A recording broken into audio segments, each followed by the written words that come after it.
বেশ অনেকদিন আগের কথা। পিকাসো তখন প্রায় মৃত্যুশয্যায়, অসুস্থ হয়ে গিয়েছে, বিছানায় পড়ে থাকে, এখন আর ছবি টবি আঁকতে পারে না। এরকম একটা সময়ের কথা আমি বলছি। তো এরকম একটা সময় ওই গ্রামের আরেকটা লোক, বড় একজন স্ক্যামার, সে ঠিক করলো সে পিকাসোকে দেখতে যাবে। তো সে প্রথমে করলো কি, সে ওই গ্রামেরই একটা দোকানে গেল যে দোকানে আর্ট বিক্রি হয়, এবং ওই দোকান থেকে আগে পিকাসোর অনেক ছবি টবি বিক্রি হয়েছে। তো ওই দোকানে যে কি বললো ওই দোকানদারকে, যে ভাই আমি পিকাসোকে দেখতে যাবো, কিন্তু পিকাসোকে দেখতে যাবো আমি খালি হাতে যেতে ইচ্ছা করছে না, আবার আমি ফলমূল নিয়ে যাবো এরকম কোনো ইচ্ছা নেই। আমি যেটা করবো, আমি একটা আর্ট নিয়ে যেতে চাই, যেন দেখলে পিকাসো মনে করে যে না, আমাকে দেখে অনেকে ইন্সপায়ার্ড হয়েছে, আমাকে দেখে অনেকে আর্টিস্ট হইতে আগ্রহ জন্মাইছে অনেকে। তো তুমি আমাকে এমন একটা আর্ট এঁকে দাও যেটা দেখলে পিকাসোর মনে হবে যে ও নিজেই এটা আঁকছে। পিকাসো যেরকম কালার ইউজ করতো ওরকম কালার ইউজ করো, চেষ্টা করো পিকাসোকে কপি করে কিছু করতে। তো দোকানদার ভালো মনে পিকাসোর মতো করে একটা আর্ট এঁকে দিয়েছে, অবশ্যই একরকম তো হবে না, বাট ওর পক্ষে যতটুকু সম্ভব আর কি। এবং এঁকে দিয়েছে, ওটা $5 না $10 দিয়ে কিনে দিছে। এখন ও পিকাসোকে দেখতে গেছে, দেখতে যে পিকাসোকে এই আর্টটা দেখাইছে, দেখায় বলছে যে পিকাসো, তোমার আমি অনেক বড় ফ্যান, অবশ্যই তোমাকে আমার খুব ভালো লাগে। এই যে দেখো আমি আর্টটা এঁকেছি, আমার সারা জীবনের সাধনা ছিল পিকাসোর মতো হওয়ার চেষ্টা করা, এবং আমি শেষ পর্যন্ত তোমার মতো করে আর্ট আঁকার চেষ্টা করেছি। এটা আমার আঁকা আর্ট, কেমন হয়েছে বলো? তো পিকাসোর দেখে খুব একটা ভালো লাগে না, ওর মনেও হয় না যে ওর মতো হয়েছে। ও কিন্তু এত কষ্ট করে একজন দেখতে আসছে, অসুস্থ একজন মানুষকে, ও খারাপ কিছু বলে না, বলছে যে হ্যাঁ ভালোই হয়েছে, খারাপ হবে নাই তুমি। তো এই লোক বলছে যে আচ্ছা তোমার যখন ভালো লাগছে তুমি কি নিচে একটা সাইন করে দিবা, আমার তাহলে আমার জীবনে আর কোনো চাওয়া পাওয়া থাকবে না, কারণ আমি সারা জীবন তোমাকে দেখতে চেয়েছি, তোমার মতো হতে চেয়েছি, ব্লা ব্লা স্টাফ। তো পিকাসো বলছে ওকে, কোনো সমস্যা নেই, আমি সাইন করে দিচ্ছি। পিকাসো সাইন করে দিয়েছে। তার কিছুদিন পর পিকাসো মারা গিয়েছে, এবং পিকাসো মারা যাওয়ার পর এই লোক ওই ছবিটা পিকাসোর শেষ ছবি বলে 60 না 70 মিলিয়ন ডলার বিক্রি করেছে। কিন্তু ও এই ছবিটা আসলে কিনেছিল $5 দিয়ে, এটা একটা ফেক পেইন্টিং। তো এই পুরো কাহিনী আমি কেন বলছি, পুরো কাহিনী বলছি তার কারণ আজকে আমরা এনএফটি নিয়ে কথা বলবো। এভাবে আমি হ্যান্ড হেল্ড মাইক ধরে কথা বলবো না, চলেন একটু প্রফেশনাল সেটআপে যাই, তারপর এনএফটি নিয়ে কথা বলা শুরু করছি। ধরেন আমি তরমুজ কিনতে গেছি দোকানে। তো তরমুজের দোকানদারকে আমি জিজ্ঞেস করলাম যে ভাই তরমুজের দাম কত? দোকানদার আমাকে বললো তরমুজের দাম $50। আমি বললাম আমাকে একটা তরমুজ দেন। দোকানদার আমাকে একটা তরমুজ দিল, আমি দোকানদারকে $100 একটা নোট দিলাম। এখন দোকানদার আমাকে $50 ফেরত দিতে হবে। এই $50 দোকানদার চাইলে আমাকে একটা $50 নোটে দিতে পারে, দোকানদার চাইলে আমাকে দুইটা $20 আর একটা $10 নোট দিতে পারে, বিভিন্ন ভাবে সেই $50 আমাকে ফেরত দিতে পারে, তাই না? এবং আমি খুব একটা কেয়ার করি না কিভাবে সে ফেরত দেয়, অ্যাজ লং এজ সে আমাকে $50 ফেরত দেয়। তার কারণ দুইটা $20 আর একটা $10 ভ্যালু যা 50, একটা $50 নোটের ভ্যালু সেম 50। এই যে দুইটা $20 আর একটা $10 নোট ভার্সেস একটা $50 নোট, এগুলোর সবকটার ভ্যালু যে সেম, এই ব্যাপারটাকে বলে ফাঞ্জিবিলিটি। এবং এই যে জিনিসগুলো, এই ফাঞ্জিবিলিটি, এই ক্রাইটেরিয়াটা বহন করে, ওই জিনিসগুলোকে বলা হয় ফাঞ্জিবল আইটেম। সো একটা $20 এবং দুইটা $10 ফাঞ্জিবল, কারণ এগুলো ইন্টারচেঞ্জেবল, একটা দিয়ে আরেকটা রিপ্লেস করে ফেলা যায়, একটা দিয়ে আরেকটা রিপ্লেস করলে কারো কোনো সমস্যা হয় না। অন দ্য আদার হ্যান্ড, মনে করেন আমার কাছে 3 গোয়েন্দার ভলিউম 1 আছে, 3 গোয়েন্দা কঙ্কাল দ্বীপ রূপালী মাকড়সা, ওই ভলিউম 1 এর একদম প্রথম ভার্সনটা আছে, যেটা সেবা প্রকাশনী বের করেছিল। এখন এটা আমি আমার এক বন্ধুকে পড়তে দিলাম, সে কখনো 3 গোয়েন্দা পড়েনি, তাকে আমি এটা পড়তে দিলাম। এখন সে পড়ার পরে বললো যে দোস্ত, এটা তোর ফেরত দিব না, আমি নতুন একটা ফেরত দিচ্ছি। সে দোকানে যে সেবা প্রকাশনী এই মাসে যে ভলিউম 1 বের করেছে ওইটা কিনে আমাকে ফেরত দিল। এখন একদম সেবা প্রকাশনী প্রথমে যে জিনিসটা বানিয়েছিল, একদম প্রথম সেবার প্রিন্ট ভার্সেস এই মাত্র কয়েকদিন আগে যে প্রিন্টটা হয়েছে, ম্যাস প্রডিউসড প্রিন্ট, দুইটার ভ্যালু কিন্তু সেম না। প্রথমটার একটা অ্যান্টিক ভ্যালু আছে, সেকেন্ডটার তেমন কোনো ভ্যালুই নাই। দুইটাই তো সেম বই, তাই না? কিন্তু তারপরে এই দুইটা জিনিস ইন্টারচেঞ্জেবল হইলো না, এই জিনিসটা হলো non fungible. So non fungible কথাটা বোঝা জরুরি কেন? কারণ এনএফটি কথাটার মানে হলো নন ফাঞ্জিবল টোকেন্স। সো ফাঞ্জিবিলিটি আর নন ফাঞ্জিবিলিটি ব্যাপারটা আমরা এখন বুঝে ফেললাম, আমাদের টোকেন ব্যাপারটা একটু বুঝতে হবে, তারপরে আমরা এনএফটি নিয়ে ডিটেল আলোচনায় যেতে পারবো। টোকেন ব্যাপারটা বোঝা খুব সহজ, এবং যারা ব্লকচেইনের দুনিয়া আছেন তারা টোকেন ব্যাপারটা বোঝেন। টোকেন ব্যাপারটা আর কিছুই না, একটা রুল অ্যাসাইন করা কোনো একটা অ্যাসেটের উপরে, যেন বোঝা যায় যে এই অ্যাসেটের প্রিভিয়াস হিস্ট্রিটা কি। সো ফর এক্সাম্পল, আমি যদি এই গিটারের পিকটা নেই, এই গিটারের পিকটা যদি আমি করিমকে বিক্রি করে দিই, এবং করিম যদি ওই গিটারের পিকটা নিয়ে চলে যায়, তাহলে আমি এবং করিম ছাড়া আর খুব কম মানুষই জানবে যে এই গিটারের পিকটা করিম কিনেছে এবং আমি বেচেছি। যদি খুব গিটারের পিক না হয়, যদি এটা একটা বাড়ি হইতো, তাহলে হয়তো আমরা ব্যাংকে ইনভলভ করতাম, তাই না? ব্যাংক হইতো, কন্ট্রাক্ট হইতো, সাইন টাইন করতাম, তখন কিছু লয়ার জানতো, আরো কিছু মানুষজন জানতো যে এটা হলো আমার অ্যাসেট ছিল, এই অ্যাসেটটা এখন আমি করিমকে বিক্রি করে দিলাম। এই যে ব্যাংক, এই যে লয়ার, এই যে খাতা কলমে লেখালেখি, এই যে দলিল দস্তাবেজ সাইন করা, এই ব্যাপারগুলোর ডিজিটাল নামই হলো টোকেন। এই সব কিছুকে রিপ্লেস করে দেওয়া যায় ব্লকচেইন দিয়ে, লেজারের মাধ্যমে। যার কারণে আমি যখন আমার এই পিকটা করিমকে বিক্রি করবো, তখন আমার একটা লয়ার ডাকতে হবে না। আমি করিমকে বলতে পারবো যে দেখো করিম, একটা লয়ার ডাকবো, মিডলম্যানের কি দরকার? একটা ব্যাংকে ডাকবো, সাইন করতে হবে যে এই পিক আগে আমার ছিল, এই পিক এখন আমি করিমকে দিয়ে দিয়েছি, এত কিছু লেখালেখির কি দরকার? চলো আমি আর তুমি এই ডিলটা ব্লক চেইনে করি। ব্লক চেইনে করলে সুবিধা যেটা হবে, তুমি আমার কাছ থেকে 1 মিনিটের মধ্যে এই পিকটা কিনে নিতে পারবা, এবং এই পুরো রেকর্ডটা, যে ট্রানজাকশনটা যে হইলো, পিকটা যে তোমার হইলো ভার্সেস আমি যে তোমার কাছ থেকে টাকা পেলাম, এই পুরো জিনিসটা ব্লক চেইনে আমরা টোকেনের মাধ্যমে সেভ করবো। সো ওই ব্যাপারটাকে আমরা বলি টোকেন। তো আজকে আমরা এনএফটি নিয়ে কথা বলবো। এনএফটি বেশ ভয়াবহ একটা জিনিস, এবং এনএফটি খুব চমৎকারভাবে পুরো দুনিয়াকে একদম ডেমোক্রেটাইজ করে ফেলতেছে, স্পেশালি ডিজিটাল অ্যাসেট ক্লাসকে। এবং আমরা অনেকে এনএফটি নিয়ে অনেক কিছু জানি না, হুইচ ইজ ভেরি নর্মাল, কারণ এনএফটি এখনো একদম নতুন একটা জিনিস। বাট আমি আশা করছি এই ভিডিওর পরে আপনারা এনএফটির ব্যাপারে আরেকটু আগ্রহী হবেন এবং আরেকটু জানার চেষ্টা করবেন। যখনই কোনো নতুন কিছু আসে, এনএফটি আসলে অত নতুন না, বাট পপুলার হয়েছে রিসেন্টলি। যখনই কোনো নতুন কিছু আসে, তখন ওইটার অ্যারাউন্ডে অনেক ধরনের অপরচুনিটি ক্রিয়েট হয়। এই অপরচুনিটিগুলো যারা আর্লি মুভ করে তারা অনেক সহজে নিতে পারে, এবং এনিওয়েজ জিনিসপত্র জানার মধ্যে অনেক মজা আছে। আমি শিওর আপনারা মজা পাবেন। বিড়ালটা আপনারা এখানে দেখছেন, এই বিড়ালটা কয়েকদিন আগে বিক্রি হয়েছে $19,000। বিড়ালটা বিক্রি হয়নি, বিড়ালের এই ছবিটা, লিটারালি এই ছবিটা বিক্রি হয়েছে $19,000। একটা খুব পপুলার ফেমাস আর্টিস্ট আছেন যার নাম হলো পিপল, যে শুধু ডিজিটাল আর্ট ক্রিয়েট করে। তার পুরো পোর্টফোলিও, 5,000 ছবির পোর্টফোলিও বিক্রি হয়েছে $69 মিলিয়ন। একটা সিঙ্গেল ছবি বিক্রি হয়েছিল গত ডিসেম্বরে $69-68,000 ইচ, এরকম দামে, এবং দাম কনস্ট্যান্টলি বেড়েই যাচ্ছে। এনবিএ রিসেন্টলি লেব্রন জেমসের একটা বাস্কেটবল ডাঙ্ক বিক্রি করেছে $2,08,000। তো এই পুরো জিনিসগুলো আসলে বিক্রি কিভাবে হচ্ছে, কিনতেছেই বা কারা, কিনে আসলে হচ্ছেটাই কি, আর কেনার পরে আসলে জিনিসটা ট্রান্সফার কিভাবে হয়, এই সব কিছু বোঝার জন্য আসলে আমাদের একটু ব্রেইনটা ওপেন রেখে ডিপ ডাইভ করতে হবে পুরো এনএফটির জগতে। এনএফটির ক্ষেত্রে মানুষের প্রথমেই যে কনসেপ্টটা বুঝতে একটু কষ্ট হয় সেটা হলো ফিজিক্যাল জিনিসপত্র আমরা বুঝি যে ফিজিক্যাল জিনিসপত্র মানুষ স্কেয়ার্স হইলে এবং ফিজিক্যাল জিনিসপত্রের কোয়ালিটি ভালো হলে ওটা মানুষ কেন কিনবে কালেক্টেবল আইটেম হিসেবে, এটা বোঝা খুব একটা জটিল ব্যাপার না। আমি যদি পিকাসোর লাস্ট ছবিটা কিনতে পারি বা পিকাসোর কোনো ছবি কিনতে পারি, ওই ছবি আমি আমার এই দেয়ালে লাগাইতে পারি এবং তারপরে যখন আমার ঘরে আমার কোনো বন্ধু আসবে আমি তাকে বলতে পারি যে দেখ ভাই, এই যে পিকাসোর একটা ছবি আমি কিনছি, আমি এই পিকাসোর ছবির মালিক। খুব সহজ, তাই না? এবং এই পিকাসোর ছবির দাম আস্তে আস্তে প্রত্যেক বছরই বাড়তে থাকবে, কারণ এক কপি আছে এবং সেই কপি আমার কাছে আছে, আর কারো কাছে নেই।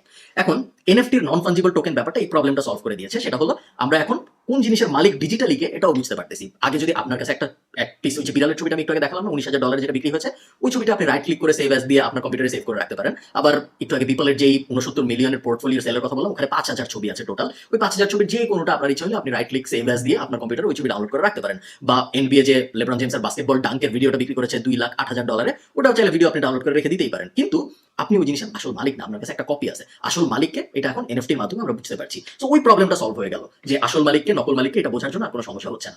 সেকেন্ড যে কনফিউশনটা আসে সেটা হইলো, বুঝলাম আসল মালিক তুমি ডিজিটাল আর্টের, এটা বোঝা গেল, ডিজিটালি হইলেও তুমি মালিক আমি বুঝলাম, কিন্তু তারপরে তুমি তো এটা কখনো ধরতে পারবা না। আমি আমার এই পিকাসোর পেন্টিং ধরতে পারবো, মানুষকে ডাইকা এনে দেখাইতে পারবো, তুমি ডিজিটাল জিনিস কিভাবে দেখাবো? মোবাইলের ভিতর দেখাবা যে দেখো ভাই এই পেন্টিংটা আমি কিনছি, বা এই বিড়ালটা আমি কিনছি, বা এই ভিডিওটা আমি কিনছি, এটা কি তুমি আমাকে মোবাইলের ভিতর দেখাবা?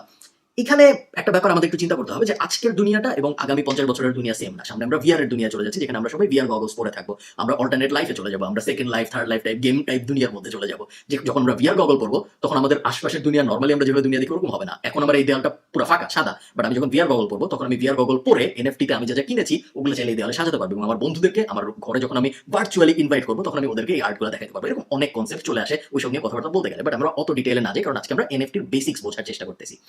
আরেকটা পয়েন্ট মানুষ বলে যে যে জিনিস সবাই ফ্রিতে দেখতে পারতেছে ওই জিনিসকে আসলে কেনার মধ্যে কোনো ভ্যালু আছে নাকি? আবার আমরা সেম এক্সাম্পলটা চলে যাই। আমি যখন এই ভিডিওটা রেকর্ড করছি এই মুহূর্তে জ্যাক ডরসি, টুইটারের ফাউন্ডারের প্রথম টুইটটা বিক্রি হচ্ছে এনএফটির মাধ্যমে। সো প্রথম টুইটার মালিককে এটার জন্য নিলাম হচ্ছে, এবং এই ভিডিওটা রেকর্ড করার সময় $2.5 মিলিয়ন পর্যন্ত বিড হয়েছে। সামনে আরো বাড়বে আমি শিওর, এবং আশা করি এটা আমি 10, 20, 30 মিলিয়ন ডলারে বিক্রি হবে। চিন্তা করেন একটা টুইট বিক্রি হচ্ছে, এই টুইটার কোনো ফিজিক্যাল কপি কখনো হবে না, এই টুইটার এটা একটা ডিজিটাল অ্যাসেট। এনএফটির পুরো ব্যাপারটা ডিজিটাল অ্যাসেট নিয়ে, ওই টুইটার ডিজিটাল অ্যাসেট বিক্রি করছে কে? টুইটার মালিক যে জ্যাক ডরসি, সে এই টুইটটা বিক্রি করছে এবং কিনবে কে? যে অবভিয়াসলি হাইস্ট বিড করবে। তো প্রশ্ন চলে আসে যে যেই জিনিস এখন আমি তো চাইলে টুইটারে যে স্ক্রল করে করে নিচে যে জ্যাক ডরসির প্রথম টুইটটা বের করে ওটার একটা স্ক্রিনশট নিয়ে আমার কম্পিউটারে রেখে দিতে পারি, তাই না? কিন্তু আমি তো ওটার মালিক হইলাম না, আমি একটা কপি রাখলাম। সো প্রশ্নটা যখন আসে যে যে জিনিস আমরা ফ্রিতেই পাচ্ছি ওই জিনিস আসলে কেনার কোনো মানে আছে নাকি, তখন আমাদের একটু কালেক্টরস ডায়লেমা নিয়ে চিন্তা করতে হবে। আপনি একটা জিনিস চিন্তা করেন, আমি তো চাইলে লুভর মিউজিয়ামে যেয়ে মোনালিসার একটা ছবি তুলে আসতে পারি। আবার তাও করতে হবে না, আমি চাইলে গুগলে মোনালিসা টাইপ করে মোনালিসার একটা ছবি বের করে ওই ছবিটা রাইট ক্লিক করে সেভ অ্যাজ দিয়ে আমার কম্পিউটারে রেখে দিতে পারি, বা আমার খুব ইচ্ছা করলে আমি প্রিন্ট করে মোনালিসার নকলও পাওয়া যায় সুন্দর সুন্দর, আমি আমার দেয়ালে লাগায় রাখতে পারি। আমি ওগুলো করি না কেন? আমি কেন ফ্রান্সে যে, প্যারিসে যে, লুভ মিউজিয়ামে যে মোনালিসার ছবির দিকে তাকায় থাকি? তার কারণ আসল জিনিস এবং নকল জিনিস আলাদা, এবং আসল জিনিস ওন করার মধ্যে একটা অবশ্যই কালেক্টরস ফিল আছে, যেটা শুধুমাত্র কালেক্টররাই বুঝতে পারে, কারণ এটার মধ্যে অনেক ইমোশনাল ব্যাপার চলে আসে। এবং যেটা হয় সেটা হলো আসল জিনিসের যত কপি হয় তত আসল জিনিসটা আরো পপুলার হয়। আপনি চিন্তা করেন মোনালিসার আপনি যতই ছবি তুলবেন, মোনালিসাকে আপনি যত পপুলার করবেন তত ওই আসল ছবিটার দাম বাড়বে, আপনার কপির দাম বাড়বে না। আসল মোনালিসার যে ছবিটা লুভ মিউজিয়ামে আছে ওই ছবিটার কিন্তু দাম আস্তে আস্তে আরো বাড়তে থাকবে। মোনালিসা সবচেয়ে বেশিবার চুরি হওয়া একটা ছবি, বারবার মিউজিয়াম থেকে চুরি হয়েছে, এবং এটা one of the biggest reasons. যখনই চুরি হয়েছে তার পরের দিনই পেপারে মোনালিসার ছবি সহ বিশাল নিউজ হয়েছে চুরি হওয়ার, এবং এটা একটা বড় কারণ কেন মোনালিসা এখন পৃথিবীর সবচেয়ে জনপ্রিয় ছবি। তো যখন আপনি একটা জিনিসের কপি করেন তখন আসল জিনিসটার ভ্যালু কমে না, উল্টা আসল জিনিসটা আরো জনপ্রিয় হয় এবং কারণে আসল জিনিসটার ভ্যালু আরো বাড়ে।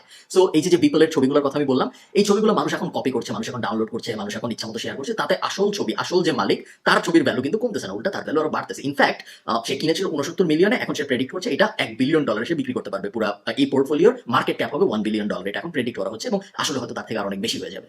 তো ব্যাপারটা খুব ইন্টারেস্টিং আপনারা যদি চিন্তা করেন। বাই দ্য ওয়ে, এরকম ভিডিও বানানো আসলে একটু কঠিন, কারণ আমি অনেক কিছু বলছি এবং অনেক ধরনের ডেটা বলছি, বেশিরভাগ মানুষ হয়তো বুঝতে পারছে না। এনএফটি বোঝাটা আসলে বেশ কঠিন ব্যাপার। আপনারা যদি অ্যাপ্রিশিয়েট করেন এই ভিডিওগুলো, নিচে একটা লাইক দিতে পারেন। তো সোজা বাংলায় বললে আসলে কি হচ্ছে NFT, non fungible token, digital asset কে মালিক, ডিজিটাল অ্যাসেট কে কার কাছে বিক্রি করতেছে, এগুলো বোঝা খুব সহজ করে দিয়েছে। এই কারণে এখন অনেক কালেক্টরস ডিজিটাল জিনিসপত্র কালেক্ট করা শুরু করেছে। ডিজিটাল জিনিসপত্র কি কি? যে কোনো কিছু হইতে পারে, টুইট হইতে পারে, ইমেজ হইতে পারে, ভিডিও হইতে পারে, ছবি হইতে পারে, ক্লিপ আর্ট হইতে পারে, জিফ হইতে পারে, যে কোনো কিছু হইতে পারে যেটা ডিজিটালি ট্রান্সফারেবল, যেটা আগে বোঝা যেত না, যেটা মালিককে, যদি উনার কম্পিউটারে একটা ছবি থাকতো এবং আমার কম্পিউটারে একটা ছবি থাকতো, দুইটাই যদি জেপেগ ফরম্যাটের হইতো তাহলে বোঝা যেত না আসলে কে কিনছে। বাট এখন এনএফটির মাধ্যমে আমরা বুঝতে পারতেছি ওই জিনিসটার আসল মালিককে, এবং ওই জিনিসটার কোয়ালিটি যদি ভালো হয় এবং ওই জিনিসটা যদি স্কেয়ার্স হয় তাহলে ওই জিনিসটার দামও বাড়তেছে, যেটা আমরা দেখতে পাচ্ছি এই মুহূর্তে হচ্ছে।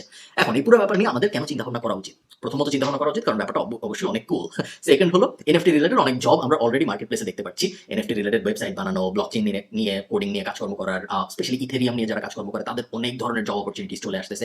ফিনটেক নিয়ে কাজকর্ম করে বা ফিনটেকে পড়াশোনা করেছে বা ইভেন যারা ব্রডলি স্পিকিং ডেটা নিয়েও পড়াশোনা করেছে তাদের অনেক অপরচুনিটিস বেড়ে যাচ্ছে। অনেক কোম্পানি এখন ফিনটেকে হায়ার করা বাড়িয়ে দিয়েছে। ফিনটেকে ওয়েলস ফার্গো সম্ভবত 39 জন নতুন নিচ্ছে ফিনটেকে। সব কোম্পানি মোটামুটি আস্তে আস্তে ক্রিপ্টো, ব্লকচেইন এই দুনিয়ায় যাওয়া শুরু করেছে এবং ওই দুনিয়ায় জব অপরচুনিটিস অনেক বাড়ছে। সো যারা ছোট, যারা আমার ভিডিও দেখছেন তাদের জন্য এটা একটা অপশন হতে পারে।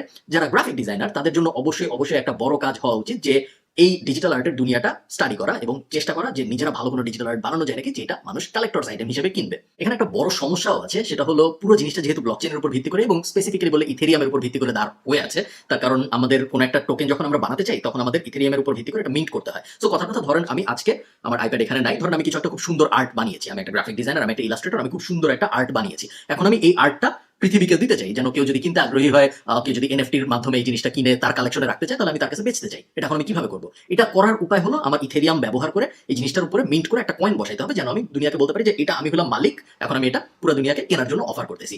এই জিনিসটা করার জন্য ব্লকচেইনে অ্যাক্সেস দরকার এবং এই জিনিসটার জন্য স্পেশালি ইথেরিয়াম থাকতে হবে।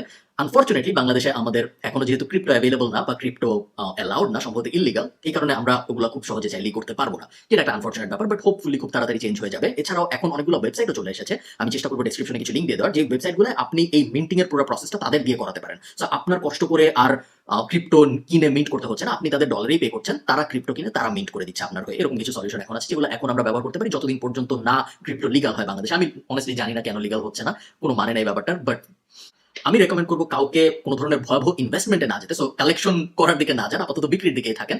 কালেকশনের দিকে যেও আপনি আসলে এনএফটির একটা বড় সমস্যা হলো এনএফটি কিন্তু কোনো প্যাসিভ ইনকাম মডেল না। তো আপনি যখন একটা স্টক কিনছেন অনেক ক্ষেত্রে আপনি ডিভিডেন্ড পান, তাই না? আবার আপনি যখন একটা বাড়ি কিনছেন আপনি বাড়ির থেকে ভাড়া পান, মানুষ যদি ভাড়াটে উঠে। এনএফটির ক্ষেত্রে কিন্তু আপনি তখনই শুধুমাত্র আপনার ইনকাম হবে যখন আপনি জিনিসটা বিক্রি করে দিবেন। সো ডিভিডেন্ডলেস স্টকের মতো, যদি আপনার ওই জিনিস যে জিনিস আপনি কিনেছেন ওই জিনিসের দাম যদি বাড়ে, আপনি যদি বিক্রি করে দেন তখনই আসলে আপনার ইনকামটা হবে। বিক্রি না করা পর্যন্ত ভ্যালু বাড়বে, কিন্তু অ্যাকচুয়াল টাকাটা আপনি পাবেন যখন আপনি জিনিসটা বিক্রি করে দিচ্ছেন। সো এখন যেহেতু মার্কেটে একটা বুল রান টাইপ চলছে, মানুষ পাগলের মতো এনএফটি কেনাকাটা করছে, আমি রেকমেন্ড করবো আপনাদের এরকম পাগল না হয়ে না কিনতে। বিক্রি করতে চাইলে করতে পারেন, কোনো সমস্যা নেই, বিক্রি করলে আপনার লাভ হওয়ার চান্স বেশি। বাট ইনভেস্টর মাইন্ডসেটে যে হঠাৎ করে এনএফটি কেনাকাটা শুরু করা উচিত হবে না। আমি জানি এখন অনেক ওয়েবসাইট চলে এসেছে, এনএফটি কেনা খুব সহজ হয়ে গেছে, স্পেশালি ফ্র্যাকশনাল ইকোনমির কারণে আরো সহজ হয়ে গেছে। আপনি চাইলে পুরো একটা আর্ট না কিনে পুরো আর্টের 1% কিনতে পারেন। এরকম অনেক ব্যাপার অনেক সলিউশন চলে এসেছে মার্কেটে। বাট খুব সাবধানে থাকবেন, এরকম কোনো ইনভেস্টমেন্টে যাওয়ার এই মুহূর্তে দরকার নেই, কারণ এখন মার্কেটে বুল রান চলছে, সবকিছুর দাম অনেক বেশি যা হওয়া উচিত তার তুলনায়। সো যখন এরকম বুল রান চলে তখন কোনো একটা সময় মার্কেট ক্র্যাশ করে প্রাইস কারেকশন হয়ে যায়, যেটা এখনো হয়নি, হোপফুলি সামনে হবে, এবং তখন আপনি যে আরো হেভিলি ইনভেস্ট করতে পারবেন। এবং ইনভেস্ট করার সময় আরেকটা ব্যাপার মাথায় রাখবেন, যদি ওই জিনিসটার মধ্যে আপনার ইমোশনাল ইনভেস্টমেন্ট বলাটা উচিত হবে না, বাট বেসিক্যালি ওই জিনিসের সাথে যদি আপনার কোনো ইমোশনাল অ্যাটাচমেন্ট না থাকে, শুধু যদি আপনি ট্রানজাকশনাল ভ্যালু হিসেবে জিনিসটা, ধরেন কথার কথা যে জ্যাক ডরসের প্রথম টুইটটা কিনবে, সেই টুইটটা এই জন্য কিনতেছে তার কারণ এই টুইটটা একটা ইন্টারনেটের হিস্ট্রি। চিন্তা করেন, টুইটার ইন্টারনেটের সবচেয়ে জনপ্রিয় ওয়েবসাইটগুলোর একটা, সেই টুইটারের প্রথম টুইট এটা একটা হিস্ট্রি পিস। এই ধরনের জিনিস যারা কেনে তারা সাধারণত বেচার জন্য কিনে না। অনেকেই আছে যারা ছোটখাটো ভাবে কিছু জিনিস কিনলো তারপর আবার বিক্রি করে দিল, ওই টাকা দিয়ে আবার আরেকটা জিনিস কিনলো তারপর বিক্রি করে দিল। বাট ওইভাবে না করে বেশিরভাগ মানুষই যেটা করে তারা এই জিনিসগুলো বিক্রির জন্য না কিনে ইমোশনাল ভ্যালুর কারণে কিনে। আমি ইন্টারনেটের একটা পিস রাখতে চাই, আমার এই পেইন্টারকে খুব ভালো লাগে, এই পেইন্টারের একটা পেইন্টিং কিনে আমি আমার বাসায় রাখতে চাই, ওরকম কারণে মানুষ কিনে। তো ওরকম ইমোশনাল অ্যাটাচমেন্ট যদি আপনার থাকে কোনো ইন্ডাস্ট্রির সাথে, তাহলে আপনি টেনার কথা ভাবলেও ভাবতে পারেন। বাট ওরকম অ্যাটাচমেন্ট যদি না থাকে তাহলে এখন এনএফটি কেনার দিকে যাওয়ার দরকার নেই, এনএফটি বিক্রি করতে চাইলে করতে পারেন। যদি কিনতেই হয় চেষ্টা করেন অ্যাজ লো অ্যাজ পসিবল খুব বড় ধরনের ইনভেস্টমেন্টে না যেতে, কারণ বড় ধরনের ইনভেস্টমেন্টে গেলে আপনার টাকা লস হওয়ার সম্ভাবনা অনেক বেশি।